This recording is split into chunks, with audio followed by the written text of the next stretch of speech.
Who is going to be Endgame, Malevolent or Byler? Yo, what's good, movie lovers? Welcome back to Frame by Frame, starring Christopher Not Nolan, where every return may have a little drama, a touch of flair, and perhaps a few plot twists that are worthy of a Hollywood reboot. Now, let's be real. Obviously, I don't have the budget to write, direct, and produce like the legend himself. However, if I were, I'd want to be in the same league as The Odyssey, an upcoming masterpiece that I predict will be deemed timeless. Now, what I do have is a working mic, passion, and all of you tuning in, where the magic happens. Today, I will be providing my thoughts on The Conjuring Last Rites, The Long Walk, Him, and many more September films. Plus, answering some fun Q&As since that was very popular last season. Now, before I roll the opening credits, go ahead and hold the like button in the Blu-ray format. Share this podcast with the crispness of 4K resolution. Click the bell so you don't miss a single scene and insert the DVD for a cinematic journey. Because at the end of the day, it's not always about special effects and a big budget. It's about storytelling, human connection, and the magical moments that remind us of why we fell in love with movies in the first place. Now, make sure your popcorn is filled, silence your phones, and grab a seat in the front row because the presentation starts now.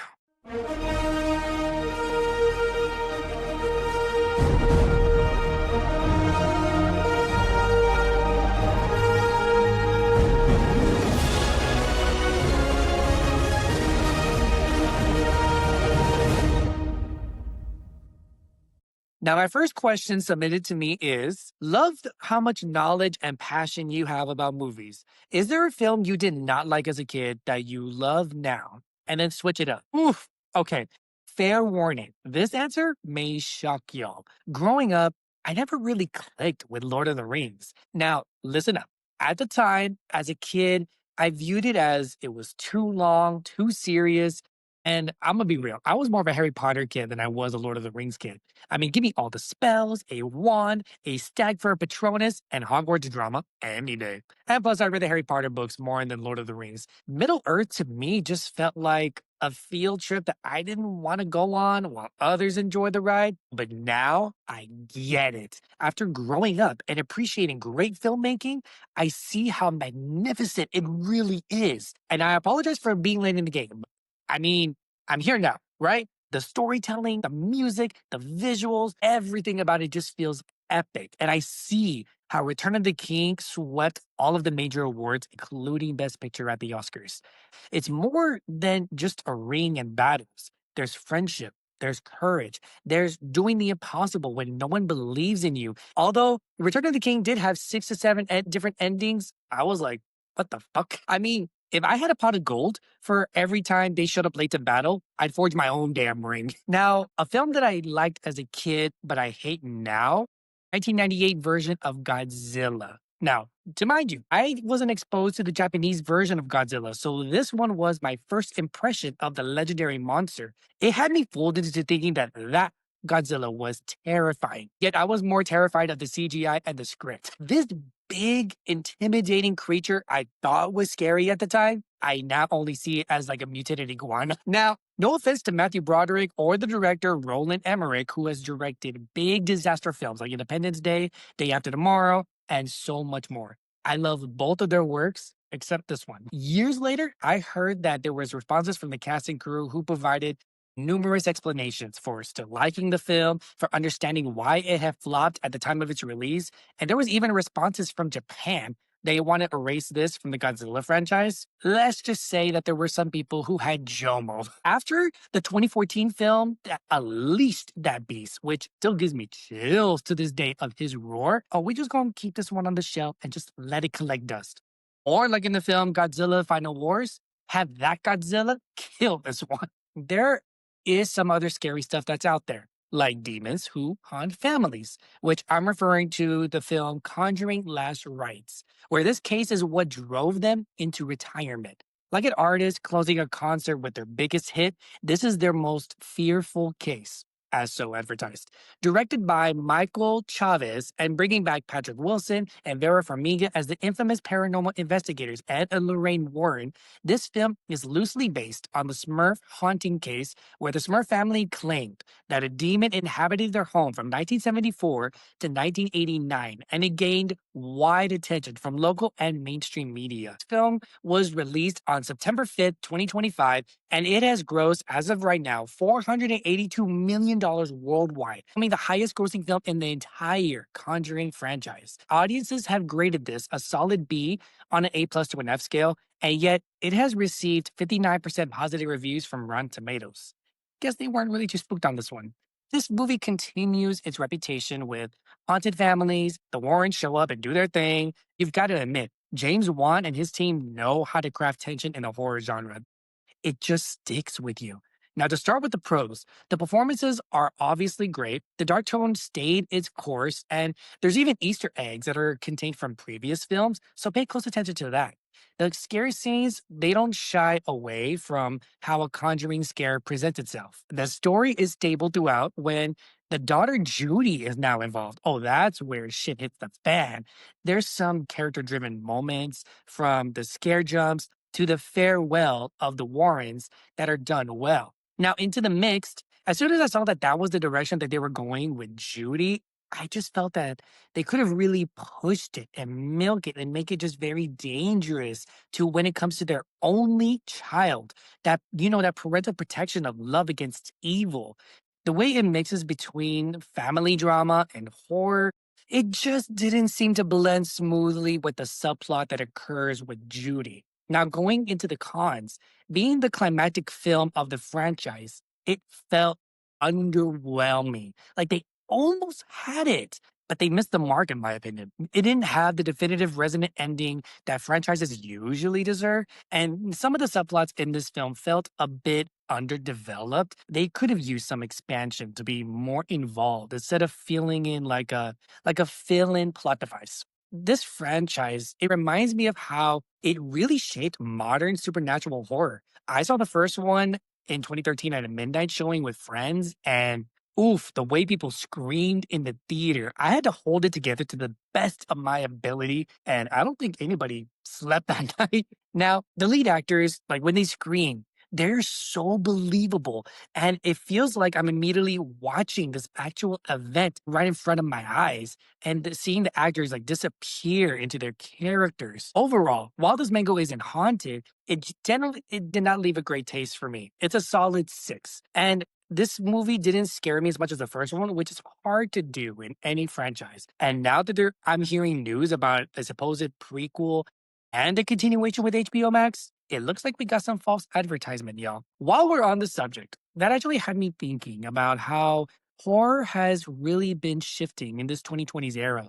It is fascinating to see how different films explore similar themes of horror, sacrifices, and to achieve greatness. In that case, let's segue into another film that had dropped. Directed by Justin Tipping, produced by Jordan Peele, and mainly starring Marlon Wayans and Tyreek Withers, this horror film is taken in a different direction.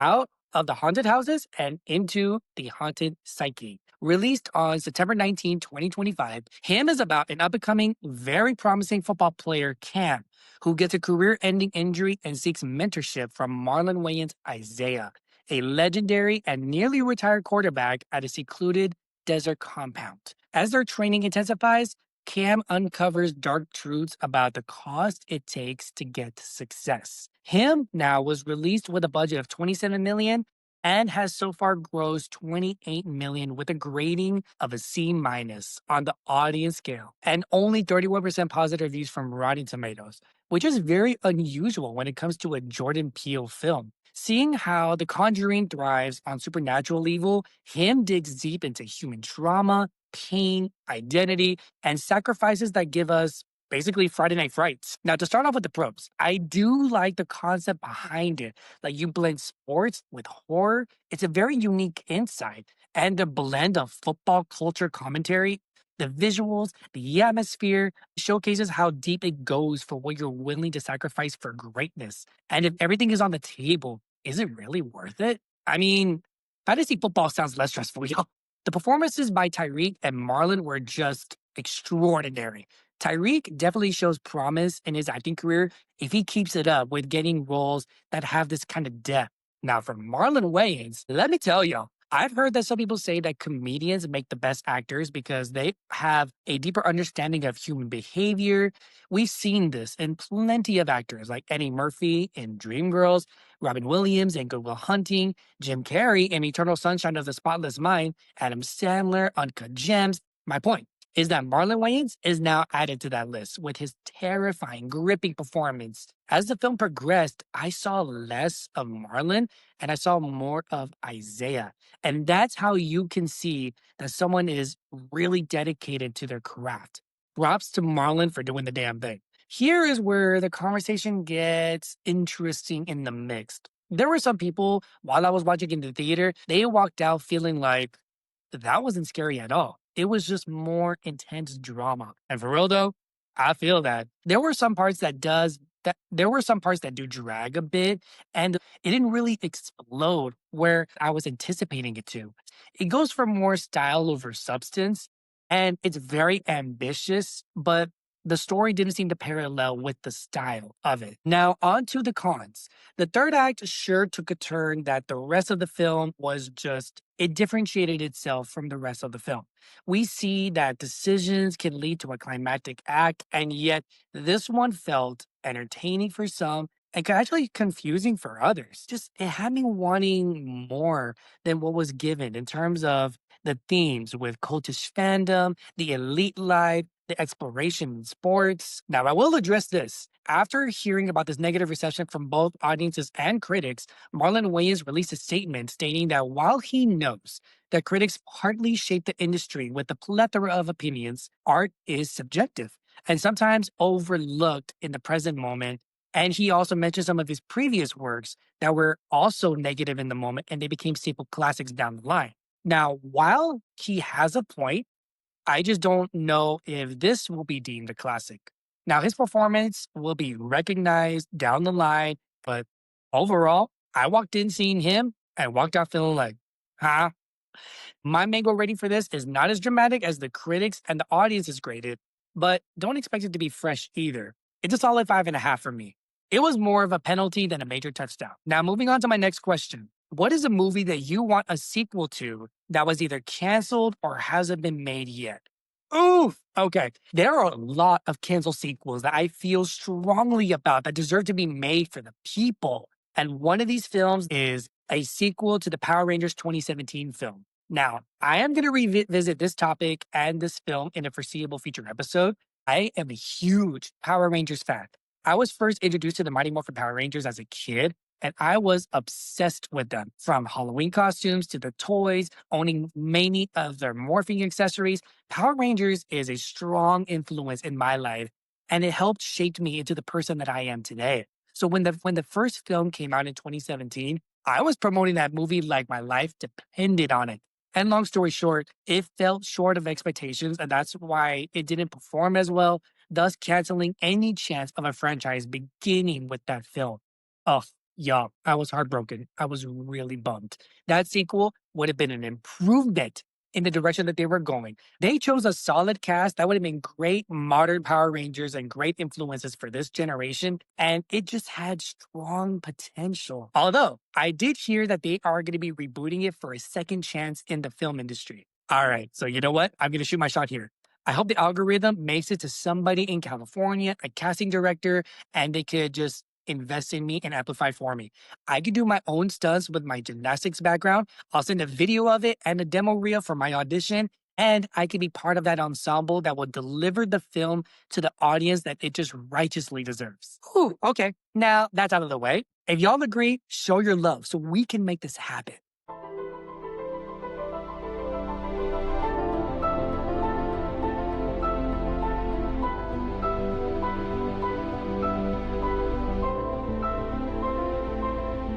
Oof. Okay, here is a scary question. Who is your Disney Channel Mount Rushmore? Hey, oh, y'all are putting me in the hot seat with this question.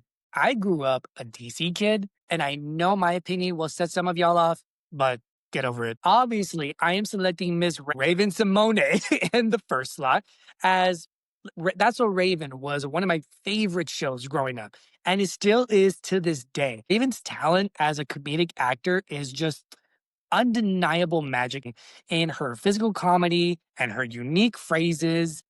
Corey! Corey, you better wake up, you nasty! Oh, snap! Oh, you nasty! I heard that, you nasty.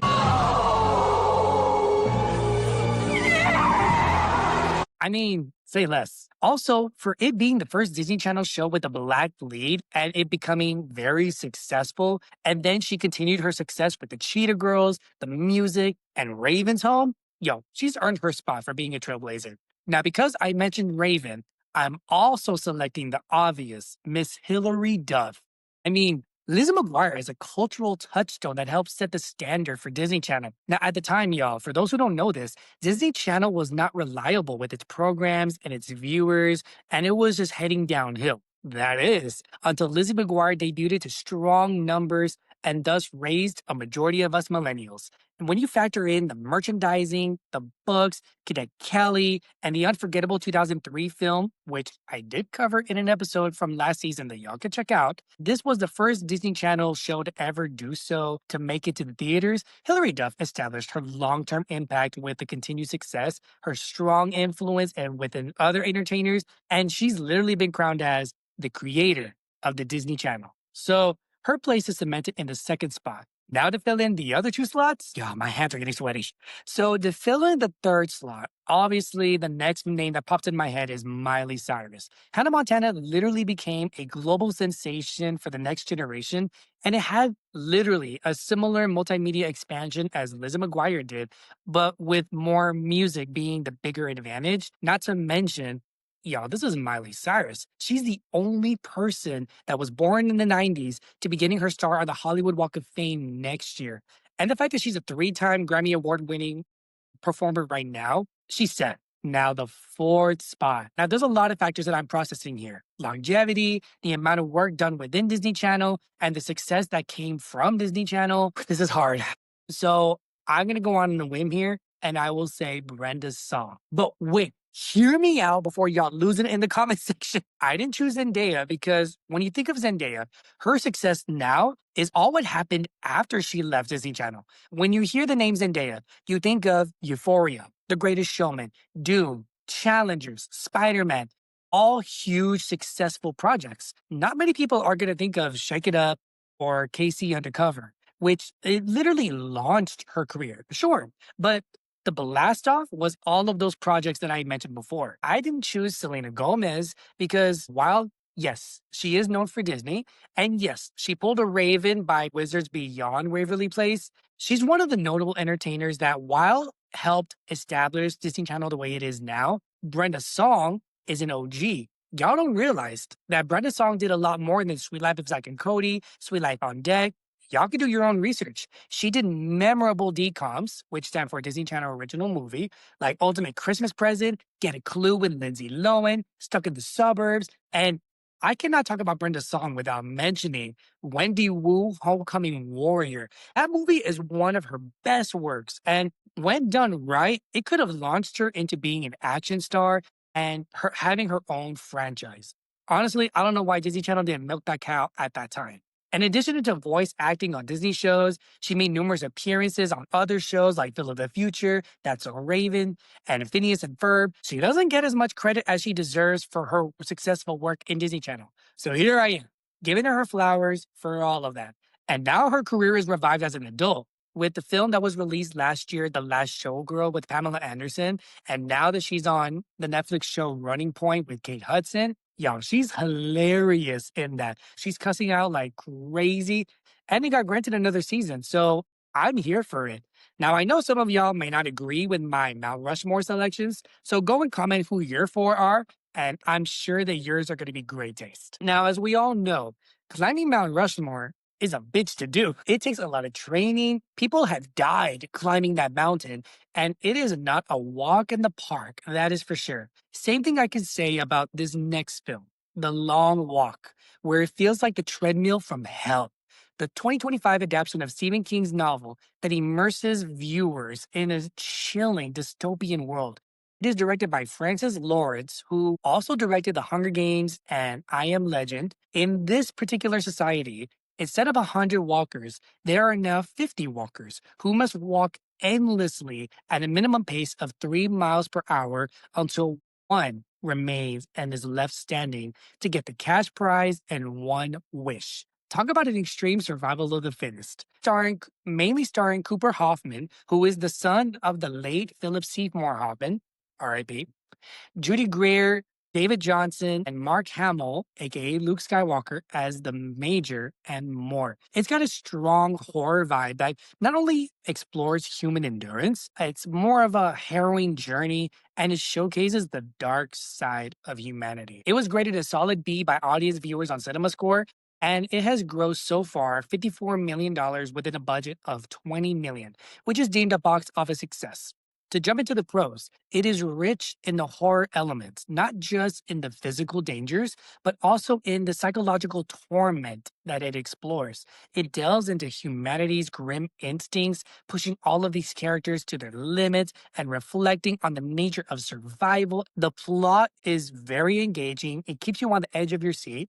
It sure did with me. I loved how, from the very beginning, you already know what to expect and to prepare for the horror that is to come. The performances from everybody here was just gripping. And you see all of the multitude of personalities that help establish the authenticity. And even when times got hard, whether it was to go to the bathroom or supporting one another to just keep it going, the emotional depth hits hard and it hit deep with me when I was watching it in the theater. This film does a fantastic job in making you care about these characters and not wanting anybody to meet their doom. There's a specific scene where the lead character, number 47, Ray, sees his mom, played by Judy Greer, while on the walk.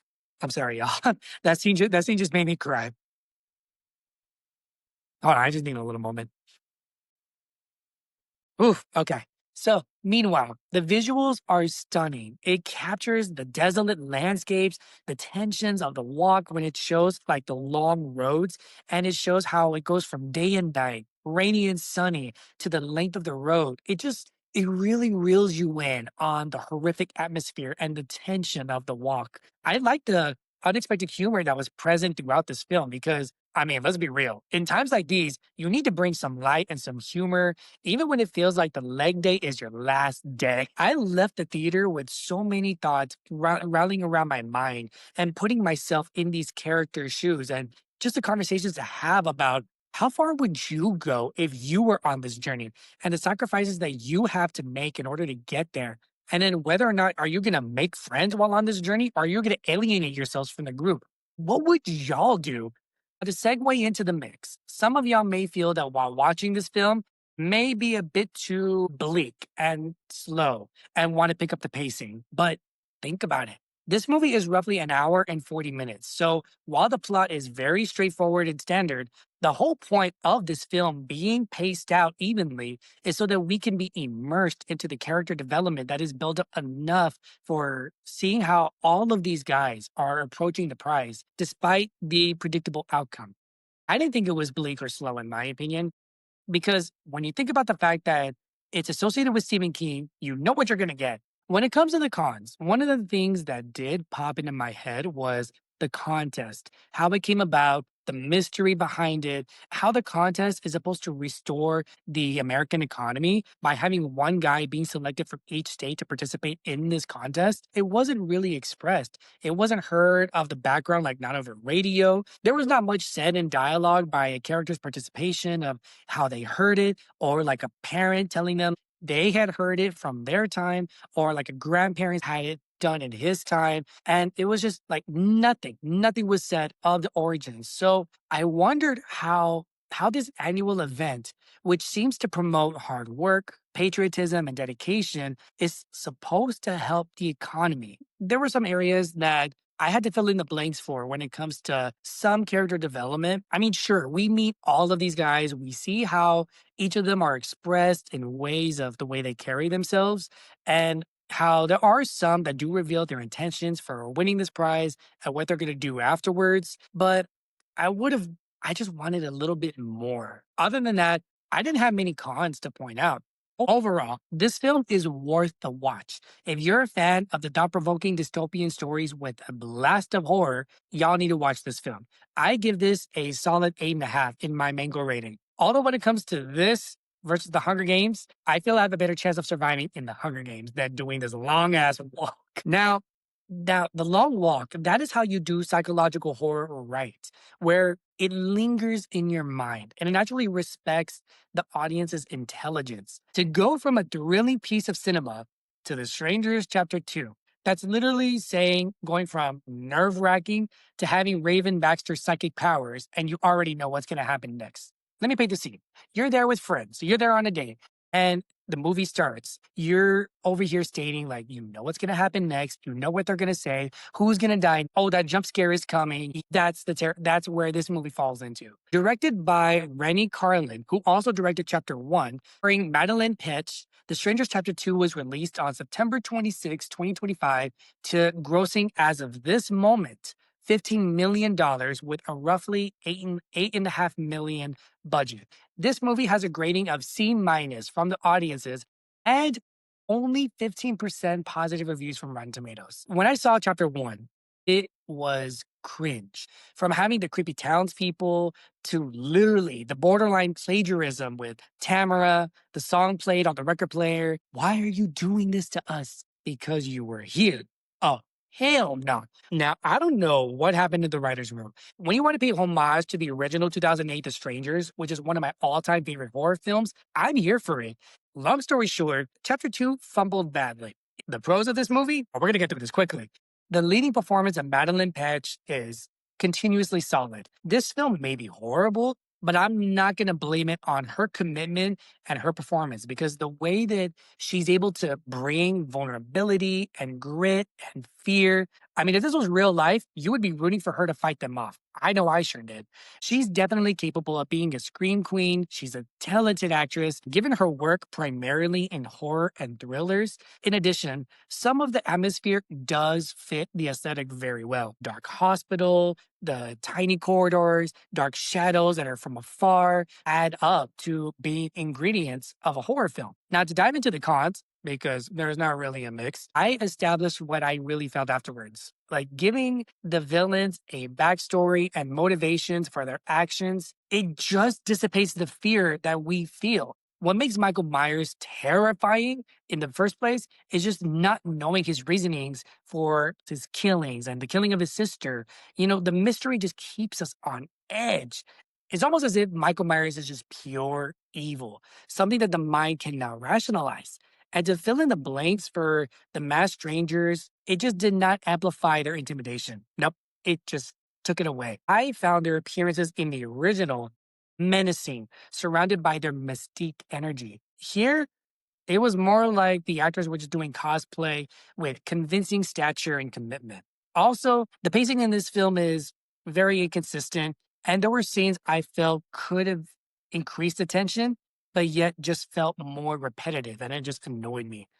The whole point of a jump scare is to catch us off guard. It's supposed to question our intelligence and give us a curveball. The scares, just like Chapter 1, they're predictable. You already know when the scare factor is about to happen. And despite the spooky environment with the hospital or the woods, let me talk to y'all about the elephant in the room. That is the CGI wild boar scene that happens in the woods. Y'all, it was like, what the fuck did I just watch? Like, did the movie just switch to a sci-fi movie?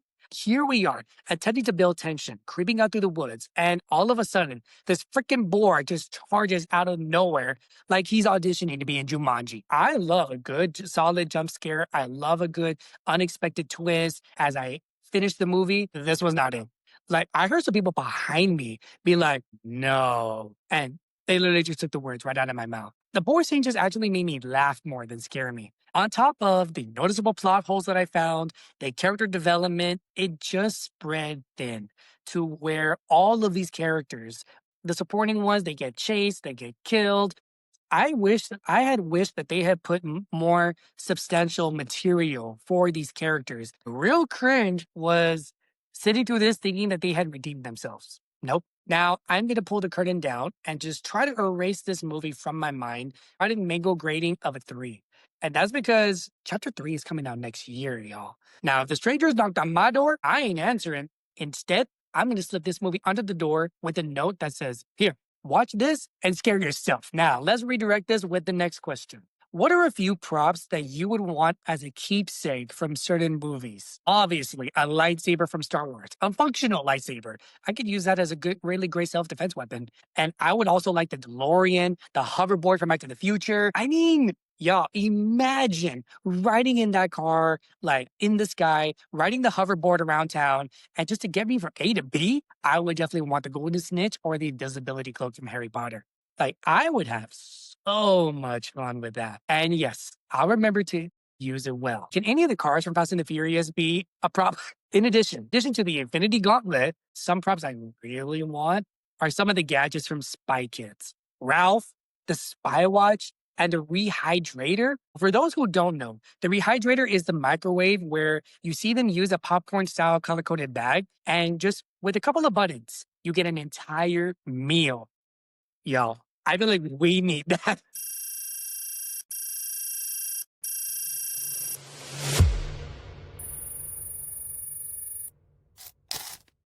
Props are not just cool collectibles that people treasure behind screen glasses. They help carry the soul of the story.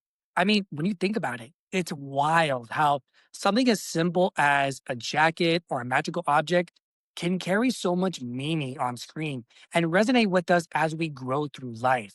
Every detail feels intentional to fill in those spaces. And a story that shows us a lot of detail and takes us through some action and thrills with some useful props is one battle after another. Directed by Paul Thomas Anderson, starring the great Leonardo DiCaprio, Sean Penn, Benicio del Toro, Regina Hall, Tiana Taylor, and Chase Infinity, the film follows an ex revolutionary who's been living off the grid for years, and yet he is forced to come out of hiding when his teenage daughter is targeted by the same forces that he once fought against and must confront his past while against a backdrop of political chaos and personal redemption. It has received critical acclaim with 95% positive reviews from Rotten Tomatoes, and y'all, it has received a solid A from audiences.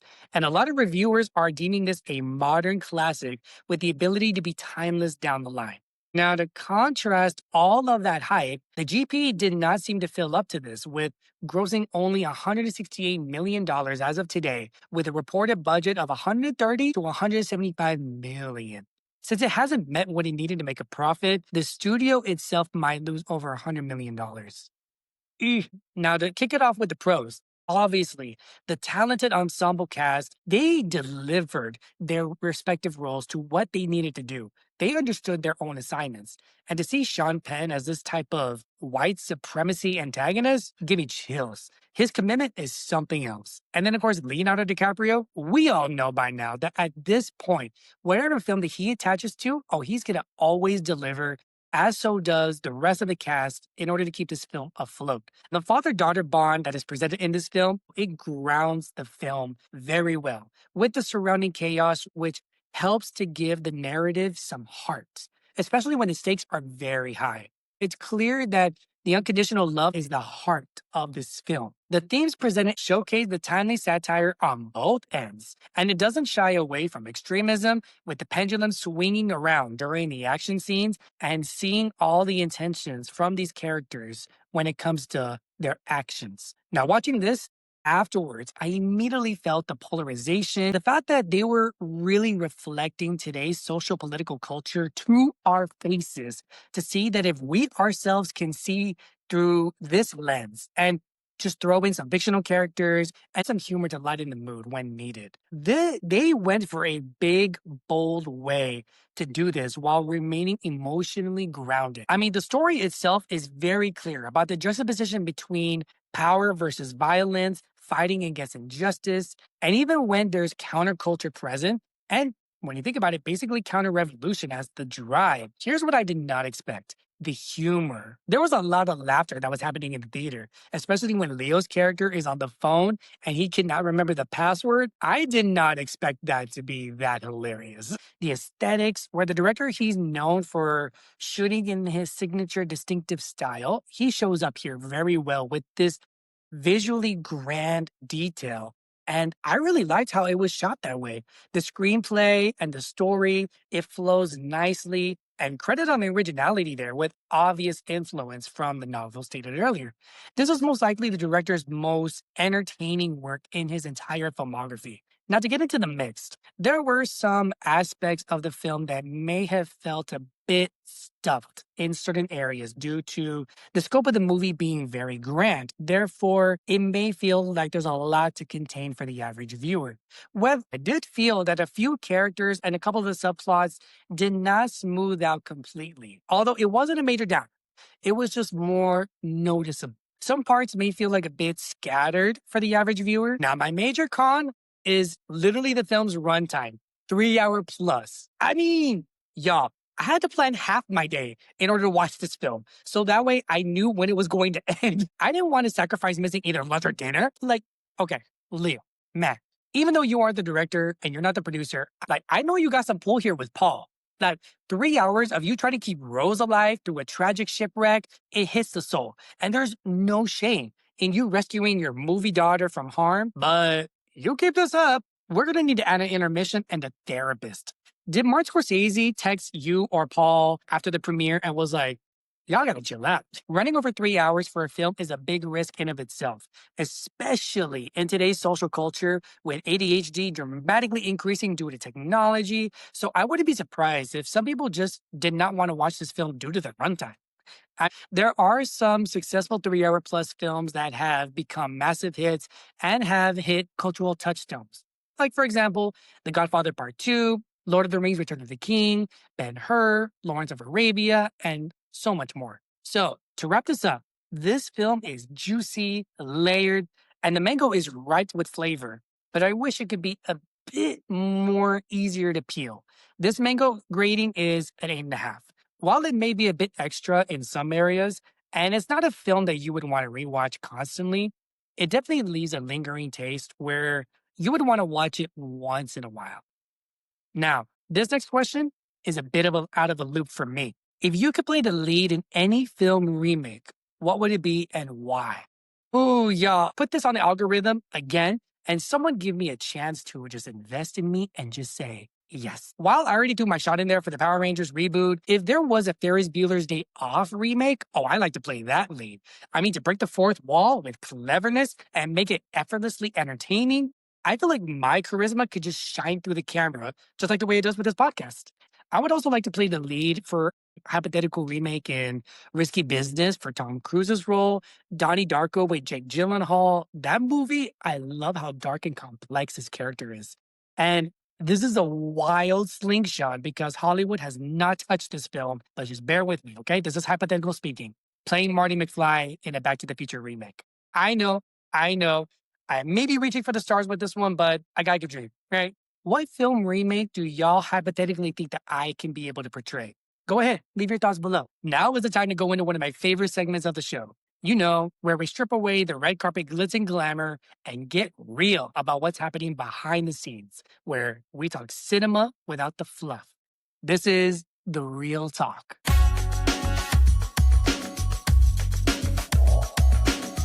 To kick us off, there is recent controversy stirring around and bringing a huge debate in Hollywood about the use of AI, particularly with the AI talent Tilly Norwood. There are alarms that are being sounded about behind this AI talent that is seeking representation and how this is interfering with, actual women who are talented and who can move their faces. Reportedly, several talent agencies are allegedly interested in signing this AI talent, and there have been numerous actors that are boycotting this motion after the founder, Aline van der Velden, teased high-profile projects will be utilizing the technology in the foreseeable future, and yet she couldn't disclose any details due to signing an NDA. If a talent agency signs an AI-generated being, this will be the first to get representation with an actual agency and to work with literally human actors. Actors like Melissa Barrera, Whoopi Goldberg, Emily Blunt, Lucas Gage, Toni Collette, and much more have voiced out their opposition of her being labeled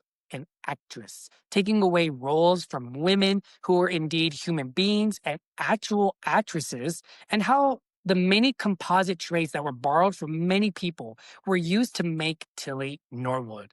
SAG-AFTRA, the Actors Powerful Union, has responded with their statement, quote, "We believe creativity is and should remain human-centered. The union is opposed to the replacement of human performers by synthetics. To be clear, Tilly Norwood is not an actor. It's a character generated by a computer program that was trained on the work of countless professional performers without permission or compensation. It has no life experience to draw from, no emotion, and from what we've seen, audiences aren't interested in watching computer generated content untethered by the human experience."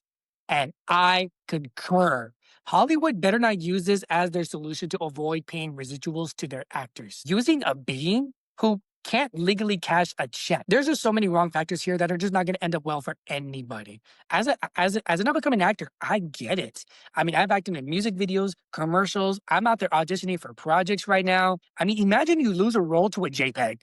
The future is wild. That is an embarrassing story to tell someone. There are just so many thoughts that are running in my mind. Like, if Tilly books the role, does the agency get paid in cryptocurrency? Will the future award seasons be held in a server room instead of a ballroom? And if Tilly wins an Oscar, what does the speech contain? Like thanking a strong Wi-Fi connection in order to perform those scenes? The real irony is how a computer-generated being is being seeked for representation over many actual talented women who are trying to break through in this industry. Maybe my Siri can go audition too. Imagine Tilly saying in an interview, like, "Oh, like how were you able to channel this role? Oh, acting is about heart and soul, so I installed my latest update to dig deep. I cannot. I just cannot." If you are watching a movie with a leading actress who is revealed to be AI, is that a deal breaker for y'all? Share your thoughts below. In an interview with a Hollywood Reporter, Colin Farrell says that the Batman 2 is deeper and scarier. Quote, "I've got an even smaller role in this one, but I'm okay with that. I've read the script from start to finish, and I can't say much about it, but it's deeper, scarier, the stakes are bigger, and I'm really excited to see it." End quote. I am hyped to see the direction that they're going to take with this sequel. I'm hoping that the Court of Owls will be able to make their appearance.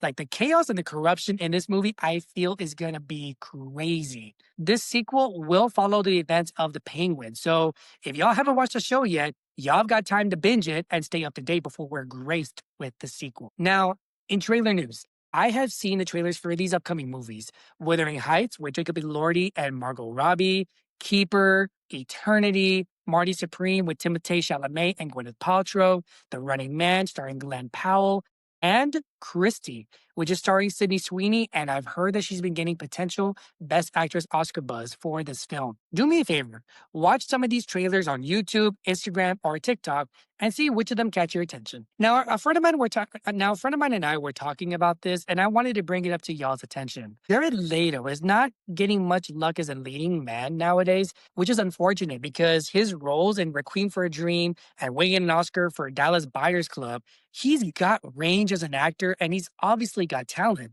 So why is it that 2020's audiences are not responding to him being the leading character? He was a bad guy in Morbius, I get that. So he becomes good in Tron Ares, but both of them flopped. So like we came to the conclusion that he is a great actor, but maybe he's just making bad movie choices and should just maybe refrain from those universes. And Tron was deemed as his comeback and now is a complete disaster. When he's a supporting role or part of an ensemble in other films, those do well. Blade Runner 2049, Panic Room, House of Gucci, even Suicide Squad. So what is the deal here? What do y'all think? Anticipation for the Stranger Things Season 5 continues to grow, with new info being released to the GP and the cast going on their press tours into building the hype of the grand finale. And thus, we are seeing how the runtimes for all of these episodes are over an hour long, the finale being over 2 hours long.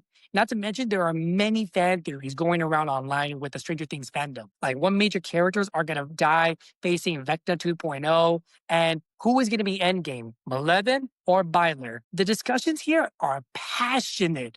They're both plausible shippings, and knowing how the Duffer Brothers are geniuses with acknowledging every detail that can be easily missed to the average viewer if you're not paying attention. As something as simple as a specific song playing in the background, a memorabilia on the wall, even a facial expression for a millisecond that appears and then just disappears, they know what they're doing. Now, my prediction, this is going to piss some of y'all off, but you'll live. I feel that from the jump, Mike used 11 to find Will. They are the core. That's it. Enough said. If I'm wrong, who cares? I'm chill regardless, as long as they do the story right and justify it. Also, has anyone been watching the cast rewatching their work from the earlier seasons? It's very nostalgic, and I'm binging it right now so that way I can stay up to date with all of the little details. It's a bit emotional to just watch this group that we saw them when they were kids, and now that they're on their final press tour together, and then they go their separate ways. And then the last time we're going to see them together is probably a 10-year reunion in 2035. Also, some updated news. The season 5 finale will be officially released in theaters on New Year's Eve. Quote, getting to see it on the big screen with incredible sound, picture, and a room full of fans. It feels like the perfect way to celebrate the end of this adventure. End quote. Well, it has been a 9-year adventure that, okay, I understand that with COVID and the writer strikes, it delayed the later seasons. But damn, some of us got sound bars at home. I mean, all we got to do is just go into the group chat, just say, hey, Stranger Things party at my place. Order some pizza, have some drinks, live stream watching the episodes. If we already pay monthly subscriptions to Netflix, why should we pay extra to the movie theaters? Y'all already getting my money every month. You ain't gonna get more out of me at the theaters. I'm an advocate for movie theaters and to keep them alive and to get out of the house. But when you have a Netflix original series that is used to people watching it from the comfort of their own home, I mean, promote a Stranger Things watch party with everyone online and bring your friends, use a popular hashtag so that way it could be a major event. And let's be real, somebody in your circle has got to have access to Netflix. Nah, man. I'll pass. I'd rather just watch it at home. By the way, I do find it hilarious how it has been 9 years since season 1, where the kids have grown from being preteens to obviously to their college era, and yet they're still portraying what I presume is their high school characters. RIP to the iconic Diane Keaton, who was 79 at the time of her passing on October 11, 2025, and it was reportedly cremated 3 days later. A statement has been released from the family to be bacterial pneumonia is the cause of her death and that her health had declined significantly leading up to her death. Miss Keaton was known for many roles that range from comedy to drama and classic films like The Godfather, Annie Hall, Baby Boom, First Wives Club, Something's Gotta Give, Father of the Bride, and the sequel, Because I Said So, Book Club, and much more.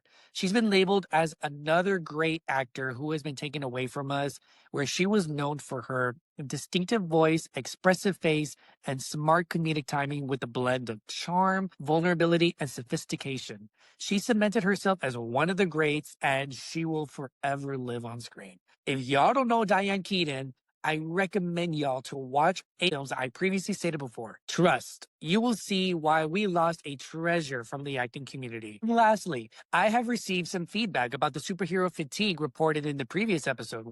It's not superhero fatigue, it's MCU fatigue, or else Invincible and the boys wouldn't be doing so well. Another has said, it's more of bad superhero movie fatigue. We have gotten so many of those from studios who are known for good films, and another that I got was it's not superhero fatigue from Marvel or DC in particular. It's more of the lack of connection to the audiences and oversaturation. Think about it. In the 2010s, there wasn't a bombard of streaming services released alongside the movies, all done at once. It was just 1 to 2 films a year that you saw to anticipate the heroes with their stories. Not every superhero character needs their own show or movie. Sticking with the OGs to headline their own films, bring in those supporting characters for consistency to the story, and that way everyone is involved and we as the audience do not feel overwhelmed. So, as you can see, people are feeling all types of ways. And those are all solid points. Doing my research, The Boys have been doing very well with its fifth and final season premiering next year. And in reference to the most recent comment, I see that point very clearly. Growing up, there were movies that tackled more human interest pieces than superhero films. And then with the use of CGI and creativity and taking note from the comics, the critics and audiences alike started to be more invested with these superheroes and then just parallel them with humanity because art imitates life. It's coming from different points of views, but I do see how it's all prevalent at this point because DC has had some bad shares. Marvel has recently been having their own. We're going to be talking about this further on and see what else people have to say. And now, let's jump into off script stories.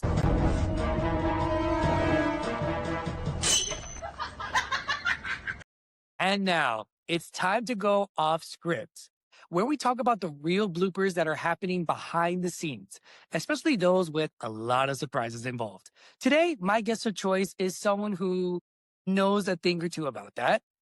He is someone that y'all are very familiar with, and with all of his accomplishments, he doesn't need any intro. So let's bring him in.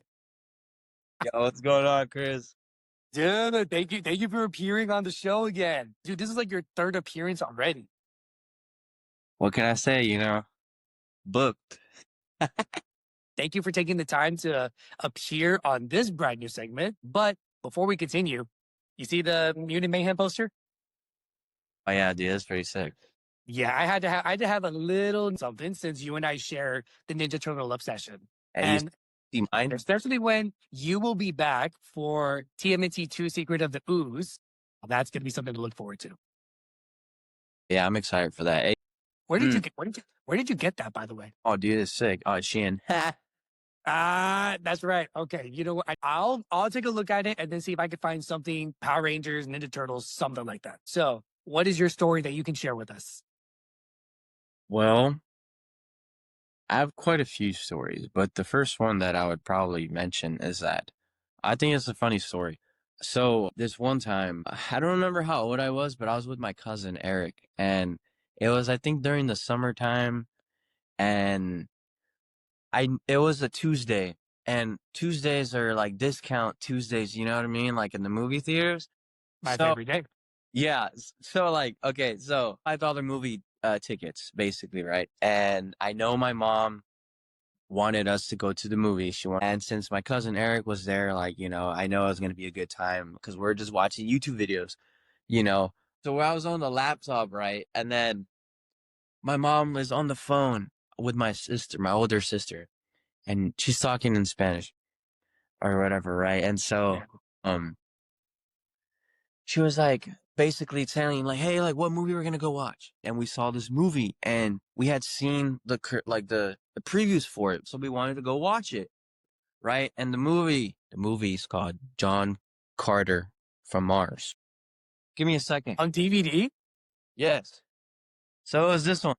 Yeah, that was in 2012. That movie flopped. 2012, bro. So we're like, oh, okay, like there's like, so we saw the times, and I didn't tell my mom because we started like watching YouTube. And I don't want to get canceled for this, but I just think it's funny. I just think it's funny. I'm sorry. Okay. We're busy watching YouTube. My mom's like, ¿Qué vamos a ver? Like, what are we gonna watch? I was like, John Carter. She was like, ¿Qué? I was like, John Carter. ¿Qué? And my mom was not listening. My cousin and I were like saying John Carter like billion times, like 100 times, bro. I swear to God. And I was like, we're gonna watch John Gay, and then we just started cracking up so bad because like my mom, John Gay. John Gay. I don't know why it just came to my mind. She was like, ¿Qué? ¿Qué? ¿Qué? Ah, vamos a mirar John Gay. Well, I'm sure that when y'all went to go see the movie, she found out that John was not indeed gay. No, well, no. Right. I told her after. She was like, ¿Qué es eso? I'm like, oh my God, mom, it's John Carter. And so she's like, oh, okay. And then she told my sister, like, what we're going to watch. But it's because, like, she was not getting it. Like, I'm like, dude, like, Yeah. okay. So I was just being funny too. But I love your mom, but still, the fact that she couldn't get John Carter after the first two times that you said it, Yeah, I I was like, don't think you're gonna get canceled for that. You had to get her attention somehow. I But did. that was I funny. did. So I remember it was like the funniest thing ever. Like my cousin and I were like cracking up for like 5 minutes straight. And then so I can't we go to believe it. the movie theater and surprising enough that like it was packed. And I remember where we were sitting in the third row on the right side corner. And like it ended up being one of my favorite movies of all time. Um Really? John Carter? yeah, dude. Before I ask you the question, I'm gonna admit a little bit of a fact. I've never seen John Carter. You're gonna have to bring that over to my place, and then that way we can Here, watch, watch it. bro. Okay, It better- can I add to Yes. okay. So it's actually a book. It's a book series written in 1917, or it was published in 1917 by Edgar Allan Burrow. It's just crazy. I have the book too. And like the book is really thick because it's 5 books in one. However, I haven't finished reading it. But a lot of people were saying that like it was just, I don't know. I guess people didn't really like enjoy it as much, but I enjoyed it a lot. I wish that they could have continued it. It's a really nice story, I think. I mean, obviously the book is way better. I haven't finished it. I only read for like the first like 10 chapters and I stopped. But like it was already like totally different, obviously. I had heard all about it, but I never understood why it flopped. So I would like to actually see it, and maybe it was just released at the wrong time. That's what I think. I think so. I think a lot of movies during that time were just the character's name is John also in this other movie called I Am Number Four. But yes, yeah, that one is an underrated movie. Dude, it's one of my favorite movies of all time. Also, I have the whole entire series, but or the main series because there's like sub stories and it's insane, bro. Like, I hope that they make it into a show because it's so good. And that's going to segue into my next question. Obviously, some of the viewers from season one know that you have an avid knowledge when it comes to TMNT. And now you mentioning John Carter, I am number four. So, what is it about the fascination of the world of cinema? I think it's like an escape. Like, obviously, you get to experience like a different world every time. You get to chillax, and like it's almost like if, for me at least, it's almost like if I'm the main character or I'm in the movie. You know, Mm. I'm part of that world. That's why I always love to go to the movies because I love to feel that like I'm in that type of like setting or I'm in that world. Because a lot of the times the movies I like obviously are just fantasy stuff, and because Mhm. I'm always daydreaming and always thinking about different ideas and stuff like that, so it almost felt like home. It almost felt like I belong there. I belong having these adventures. I belong going on that journey. Also, you know what I mean? So I've definitely felt that as well. That's usually how I am when it goes to the movie theater. And when it comes to watching movies at home, is just for that 2 hours, you're out of your reality and you can put yourself into this fictional world. And then it's just there, different rules apply. I can see that. So now it comes down to my final question, where I feel like the answer will be obvious to most people, but you could still list a few others. Where what are some films that have helped shape the person that you are today? ones that I can actually think to my mind, obviously, it would be I Am Number Four, Hmm. Carter, Okay. type of Ninja Turtle movie. I've mostly seen them all. And Man of Steel for sure.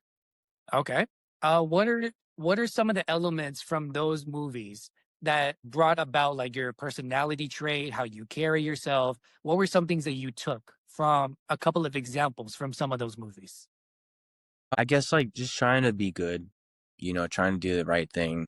For example, like John Carter, he goes to a different planet, he's on a different world, and he ends up being like a really great warrior. And, there's a lot of like tragedy in his life that occurred, and he just like going through it, you know, Hmm. but having that courage to like pull through and like continue moving on, but also honoring the legacy of his like, family and everything like that too. I feel the need to like also help others, the need to like to be a better person, not just for myself, but for like the world, you know, especially like Man of Steel too. Like, I mean, he's Superman, he's invincible, but he also has weaknesses and stuff. And like Batman versus Superman, that's a movie that like a lot of people didn't like, but I enjoyed a lot. Like I cried in that movie only because like that's what I've also struggled with in my life, like trying to do like the right thing, just doing like the necessary steps to just be a good person. But and then like you still get caught up in like moments where it's like you think you do good, but and then like it actually backfires on you. Yeah. And it's like and it sucks. And it like I hate that feeling, I hate it. It's one of my I guess biggest fears, right? Where you do everything in your power to do something good. Or just like in life in general, you work up so much to like accomplish something and then it just but and then it's the courage to keep on fighting, to keep on going, to continue to stay good. Like everyone was like hating on him, but he was still trying to be a good person. He was still there. Obviously, he has some hiccups, but like he's like a human being too. Like even though he's like this god archetype, he's still a human being at the end of the day.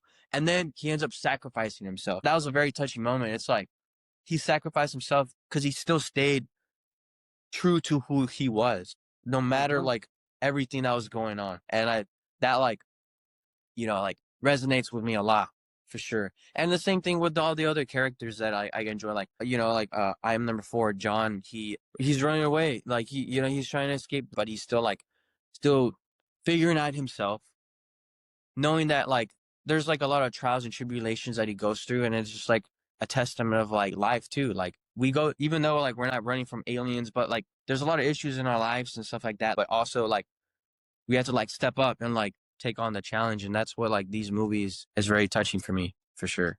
Those are some great movie choices. And the fact that the elements that you chose from those, they all seem to resemble of someone who has really been through the hump and is still trying to persevere to be the best of their maximum human potential. At least what you're doing is they're helping you to be the best version of yourself and to pass that along to everybody else that's in your social circle, people that you meet, people that you travel. I can resonate with that. And especially from someone who knows you personally, I can actually see that from all four of those movies. It Yeah. makes a lot of sense. They have the power to bridge divides. They have the power to be your therapy. They could be your life coach. They could be a life lesson. And all it takes is just for the release of the movie, it can work for someone at that time to change their life and to motivate them to do something different. And I feel like movies have that power. It's a universal language that we can all relate to when it comes to friendship, betrayal, coming of age, growing up, lessons, and so much more. Is there anything else that you would like to say for the viewers and for everyone? Just keep supporting the movies, go to the movie theaters. I feel like it's a totally different like atmosphere whenever you're there versus like watching at home. Cowabunga, dude. Okay, guys, y'all heard it from Esme. Definitely go to the movie theaters, especially on Tuesdays. So, in the meantime, thank you, Ka, once again for returning. I appreciate it. I'm sure everybody else is going to get used to your familiar face, your TMNT knowledge, and especially the humor that you drop. You already know, man. Appreciate you. Thank you for having me on here, and can't wait for the, future projects. So Absolutely. That's definitely going to be something to look forward to. In the meantime, everybody, that is Off Script Stories. latest. And that's a wrap, y'all. If y'all have made it this far, oof, y'all really are part of my film club. Now, next episode, I'll be catching up on the latest October movies, and we'll be having some guest appearances to provide their input on a few things and a couple of other fun things to introduce. Now, before y'all enter off into your own multiverse, remember to keep your heads up high and go to the movie theaters if you need a little bit of a pick me up. And another thing to keep in mind, it's not who you are underneath. It's what you do that defines you. Bruce Wayne, and that begins. Now go about your day, and I'll see y'all in the next frame.